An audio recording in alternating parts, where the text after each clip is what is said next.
Japan's debt problem. Visualized. At the end of 2012, Japan's central government was 997 trillion yen in debt. That's more than 200% of GDP and more than $80,000 per capita.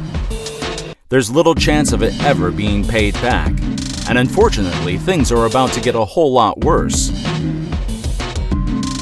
In order to understand why, let's look at how the government accumulates debt in the first place. Each year, the government receives money from households and corporations in the form of taxes and other revenues. It then spends that money in the economy on public services and other commitments. If the government wants to spend more money than its revenues, it has to borrow the difference. It does this by issuing debt securities, IOUs. Investors buy them, the government gets the money it needs, and investors receive interest. But when the outstanding debt gets too large, investors start to worry that they won't get their money back. This is where the central bank comes in. The central bank lowers interest rates, which basically means that it prints money until interest rates hit its target. Satisfied that their investments are safe, investors keep buying government IOUs, which means that the government gets to keep spending more than it earns. Sounds great, right? Well, there's a catch. Over time, continual interest rate suppression and money printing sets up an inescapable trap. Here's how it works. Imagine the government's outstanding debt as a big box of fixed height. Then each year it has to pay a small slice of the box in interest. You can think of this as a tray that it has to fill with incoming funds. In normal circumstances, tax revenues fill the interest expense tray and go a long way towards funding other expenditures. Then investors fund what's left. Now, when the central bank lowers interest rates, the tray becomes shallower. This makes it easier for the government to fill the tray with its core revenue stream, allowing it to grow its other expenditures. Over time, the interest expense tray gets shallower and wider, and expenditures grow substantially. Now, even a small increase in the average debt cost, the height of the tray, increases the interest expense to the extent that it takes up all of the tax revenue. And when it does, the government has to borrow everything it spends.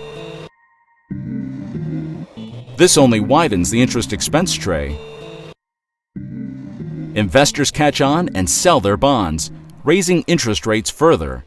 And soon enough, the government finds that its core revenue stream meets only a fraction of its interest liability. Even the printing press can't help now. If the central bank tries to grow tax revenues, investors sell their bonds to account for inflation. This pushes up average debt costs such that the total interest expense rises faster than tax revenues. So in the end, the situation remains the same, and the government inevitably defaults. So here's where Japan fits into this framework. At the end of the 2012 fiscal year, Japan's debt was 23 times revenues. So let's look at this in terms of our tray analogy.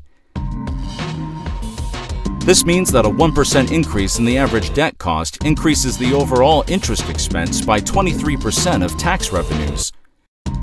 Now, 23% of tax revenues are already being spent on interest each year.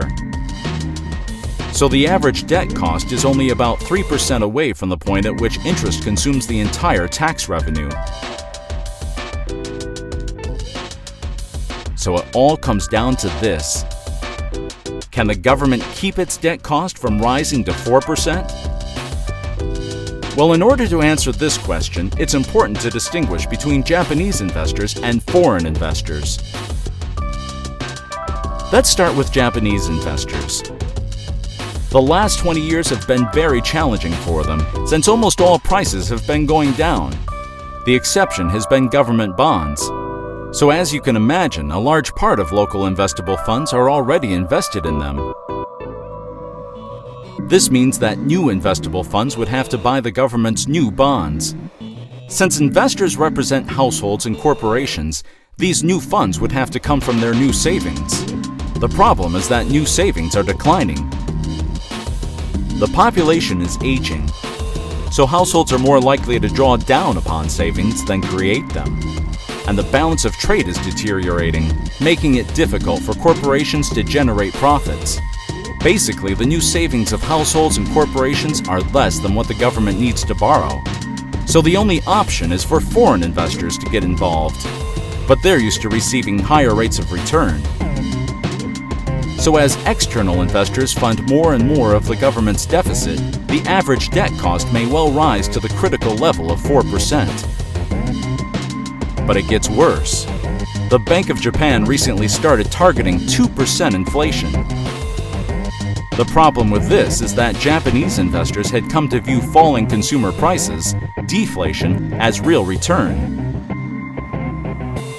So when consumer prices fell by 1% per year and they got a nominal yield of 1%, they called it a 2% real yield.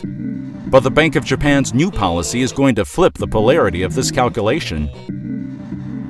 So even to get back to where they were, investors will have to charge the government a nominal rate of 4%. Combine this with Japan's increasing reliance on external capital, and you can see just how easily the average debt cost could breach the critical level of 4%. And once that happens, it's game over.